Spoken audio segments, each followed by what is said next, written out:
Estamos de volta com a Rede Notícia, agora em Belo Horizonte, 12h37, e a gente recebe para o nosso quadro de entrevistas, nessa segunda-feira, o vereador Vili Santos, do PL, aqui em Belo Horizonte. Vili, obrigado por atender o nosso pedido, atender o nosso convite.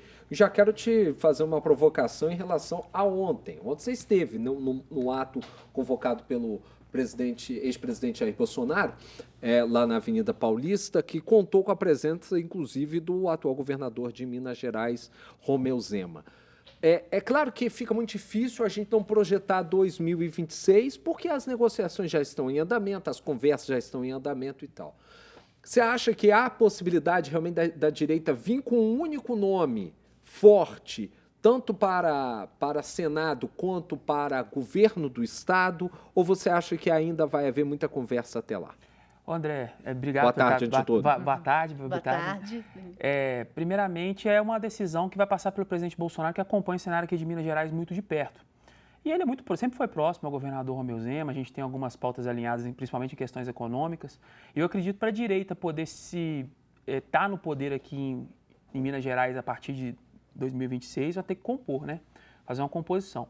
Eu estava até falando mais cedo com vocês aqui fora do ar, o grupo nosso da direita, no estado de Minas Gerais, é um dos mais fortes. A gente tem um grupo muito consolidado aqui. A gente tem o senador Cleitinho, que a gente colocou lá nas eleições passadas. A gente tem o Nicolas, que é um expoente de votos gigante.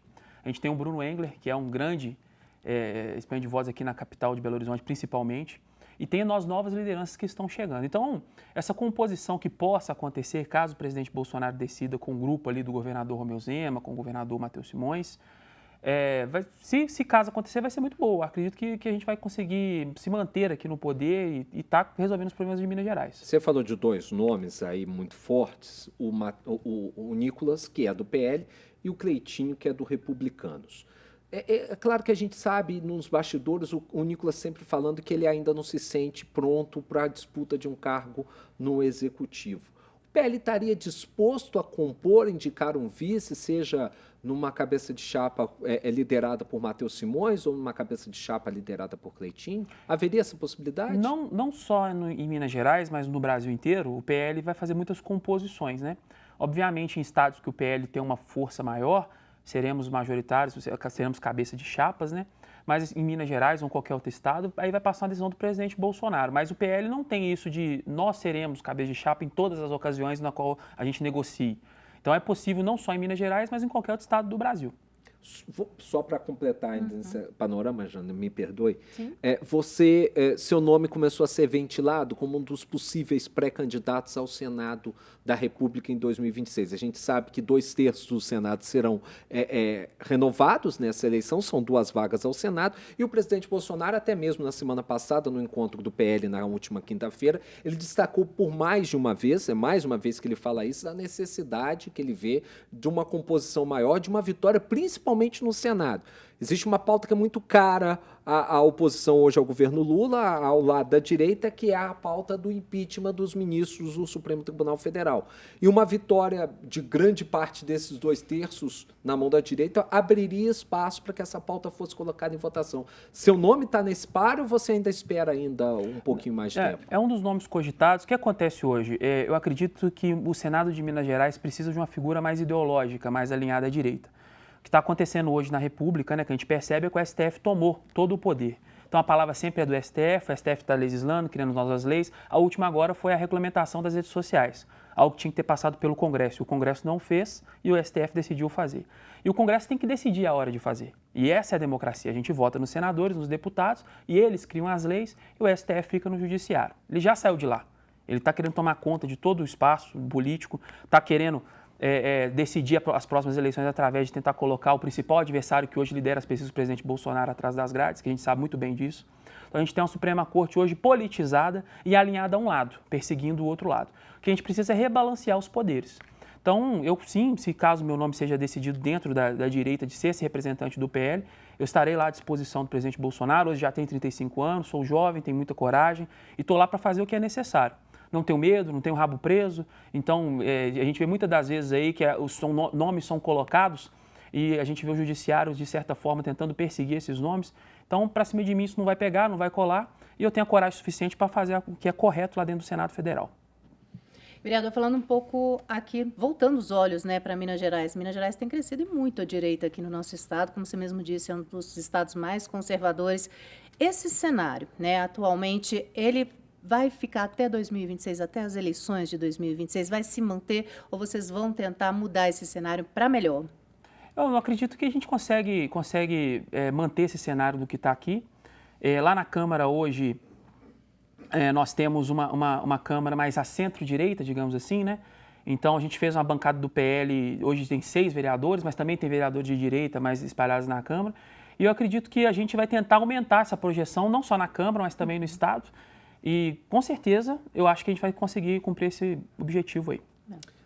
Nesse objetivo, pensando ainda em 2026, a figura do Nicolas Ferreira é fundamental, né? Porque ele foi o grande puxador de votos na última eleição e a tendência é que ele busque novamente a reeleição a uma cadeira na Câmara dos Deputados. Existe realmente uma preparação do PL em torno do nome do Nicolas para fazer com que essa bancada do PL na Câmara ela aumente ainda mais? Sim, a gente sabe muito bem que o Nicolas ele é um puxador de votos. Me desculpe, Nicolas em termos federais e o Bruno Engler em termos estaduais? Sim, o pensamento é esse? Sim, o pensamento é esse. Assim como nas eleições de 22, né, o Nicolas teve 1 milhão e meio de votos, o Bruno 637 mil votos, ambos foram puxadores tanto da chapa de federal quanto da chapa estadual. E a gente sabe que o Nicolas ele é um hoje em dia, digamos assim, ele tem uma projeção nacional e dentro do estado a gente acredita que ele vai se subir votação se caso ele decida ser candidato a deputado federal.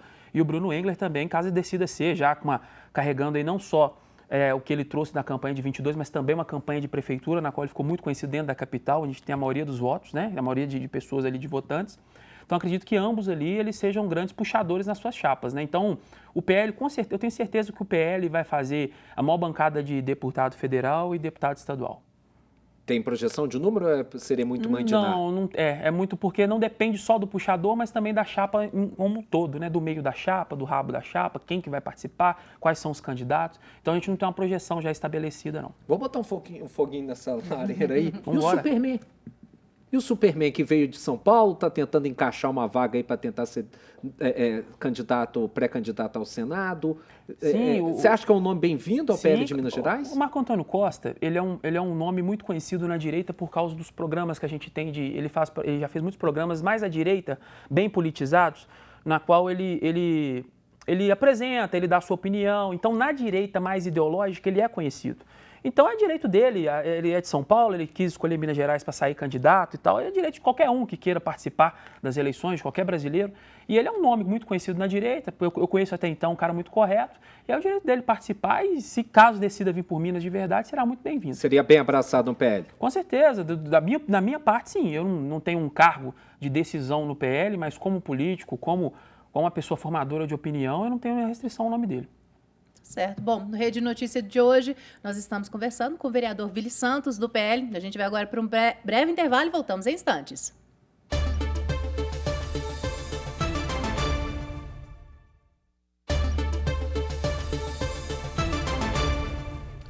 Estamos de volta, 12h49 em Belo Horizonte. Vamos continuar essa conversa com o vereador de Belo Horizonte, Vili Santos, do PL. Janaína, tem uma pergunta, né, Janaína? Tenho. Falando agora desses projetos, né, que o senhor propõe, tem o De Volta para Minha Terra, né, que vai realocar essas pessoas em situação de rua para a cidade delas, cidade de origem. Isso não seria, de certa forma, transferir o problema de Belo Horizonte para a cidade? Não, na verdade, Janaína, quem está transferindo o problema da cidade para cá são outros prefeitos, empresários, outras pessoas. O que acontece? Deixa eu explicar. Eu converso muito com população de rua. Eu moro ali no Jardim América e ali tem um foco muito de população de rua. Eu sento para conversar. Em torno de 30% não é daqui. Ele vem de outras cidades. Alguns veio fazer um exame e ficou. Outros colocaram num carro, deixaram aqui e ficou. E aqui acaba que se torna um ambiente muito propício, porque aqui tem um acolhimento, sim, e também ele tem mais acesso, muitos são usuários de drogas, e ele tem uma facilidade maior de acesso à droga aqui dentro da capital. O que a gente quer fazer é identificar essas pessoas, e após identificar essas pessoas, poder estar destinando elas para as suas cidades. De onde você é? Ah, sua cidade, a gente vai pegar, acolher, dar todo o atendimento necessário, não é pegar e mandar de volta, e aí, se caso seja necessário, a gente envia de volta e notifica a prefeitura que aquele morador de rua está chegando na cidade para ele poder dar o acolhimento. Por quê? O cara estando na cidade dele, com os amigos, com a família, é muito mais fácil dele se recuperar. Uma prefeitura menor consegue dar muita atenção do que uma capital, Belo Horizonte, que a gente estima que em torno de mais de 15 mil moradores de rua. em torno de mais de 15 mil moradores de rua. Então lá ele tem muito uma capacidade de recuperação maior. Se ele vem aqui da cidade dele, vem para Belo Horizonte, quem está mandando o problema, se é que você pode colocar como um problema, são as outras cidades. Então o que a gente está fazendo é só dando uma respirada, uma aliviada na capital. A gente também, isso não resolve o problema, mas dá uma, a gente coloca, distribui a situação para outras cidades e a gente, dentro de Belo Horizonte, a gente tenta tratar o nosso próprio problema. A gente tem que diluir isso aí. Você falou de 30%. 30% de 15 mil seriam 4.500, então a gente ainda teria 11 mil aqui de Belo Horizonte para se resolver o problema aqui. O que, na sua visão, hoje precisa ser modificado nessa política de cuidado com as pessoas em situação de rua para a gente ter uma condição melhor para essas pessoas que estão numa situação de vulnerabilidade terrível? Internação compulsória. Para os usuários de droga. Exatamente. Grande maioria, não adianta falar, querer falar bonito, grande maioria é usuário de droga. E eles ficam na rua porque na rua eles estão ali, eles ganham um dinheiro ou outro, acontece alguma coisa ou outra, eles conseguem ter acesso à droga. E aonde eles essas ficam na pessoas droga. seriam tratadas, Vitor? Não, se houver essa questão então, da internação compulsória, aí o Estado trabalharia junto às clínicas, que é muito melhor. Você pega clínicas de recuperação. As clínicas de recuperação. Então, você também tem igrejas que ajudam, você tem ONGs que ajudam. Você vai podendo, de certa forma, cada parte da sociedade vai ajudando de uma forma. Você acredita que a atuação hoje dos CAPs ela não é suficiente para poder tratar essas pessoas? Não é, porque se a partir do momento que ele é usuário de droga, você pode ajudar o que for, que ele vai querer voltar para a rua. Ele vai para o local de recuperação que a prefeitura destina e ali, às vezes, ele não consegue manter ali o vício dele, ele volta para a rua. Então, acaba que a gente fica enxugando gelo. Se torna um problema que não se resolve nunca. Então, o que precisa, para mim, o que precisa para resolver a questão de problema de morador de rua é internação compulsória. Aí a gente está preparado para isso, para receber essas pessoas? A Belo Horizonte, a cidade de Belo Horizonte, esses locais para internação, eles estão preparados? Não estão. Eu acredito que não estão. Acredito que é um problema gigante que Belo Horizonte tem. Não só Belo Horizonte, tá? Eu estou falando do país inteiro. Eu estava reunido lá em São Paulo com o vice-prefeito de São Paulo e ele está cuidando muito, ele deu uma atenção maior a essa parte, questão da Cracolândia e dessa questão, e ele falou que tem um problema que é quase que irresolvível, mas a gente tem que olhar para ele. Então, não acredito que a gente já esteja preparado. Não vou falar com você que a cidade está preparada, está tudo preparado, não. Mas a primeira situação, identificar de quem são as pessoas e, se possível, enviar de volta para suas cidades. Para outros prefeitos também passam parte da resolução deste problema. E os que ficarem, internação compulsória para os usuários de drogas. E os que foram por algum motivo de questão financeira e tal, entender esse problema, dar ajuda psicológica, reencaminhar para o mercado de trabalho. Mas a maioria é usuário de droga e eu acredito que a internação compulsória é o caminho. Feliz, você tem um outro projeto que está tramitando na Câmara. Até na semana passada o vereador Pedro Patrus disse que esse projeto trata-se de um ataque à cultura periférica da cidade, que é a relação do funk dentro das escolas. Explica um pouco melhor essa proposta para a gente. De forma alguma. Eu acho que ele tem uma forma preconceituosa de ver, porque é só a periferia que escuta funk? As outras pessoas não escutam funk? O que eu quero dentro da escola não quero músicas com linguajar inapropriado. A gente vê muitas das vezes em trabalhos de cultura da escola, Alex, eles fazendo trabalho de funk em cima do palco, com os pais assistindo, as crianças dançando funk em cima do palco. Eu não quero isso para a escola, eu não quero isso dentro da escola. Então, a criança dentro da escola tem que estudar o hino nacional, aprender português, inglês, matemática, geografia. E não tá lá para escutar música de funk e fazer trabalho escutando música de funk. O que a gente quer é trazer a ordem de volta para as escolas de Belo Horizonte. É só isso. E tem um ato previsto na Praça da Estação no dia 12 de julho contra essa PL, né? Algumas pessoas estão se movimentando para esse ato batizado de BH vai virar baile, dia 12 de julho. Como é que vocês vão lidar com isso? Felizmente, a esquerda, né? Eu brinco que a esquerda ela é o tigrinho da política, né? Porque eles enganam as pessoas. Então, o que a gente não quer músicas de baixo calão dentro das escolas. O outro projeto que é meu também, que eles estão querendo fazer essa questão também, é a questão de artistas que façam apologia ao crime organizado não recebam financiamento público por parte da prefeitura. É um absurdo o trabalhador belo-horizontino que paga seus impostos ter que financiar artistas para que eles subam em cima do palco e façam apologia ao crime organizado, a facções criminosas.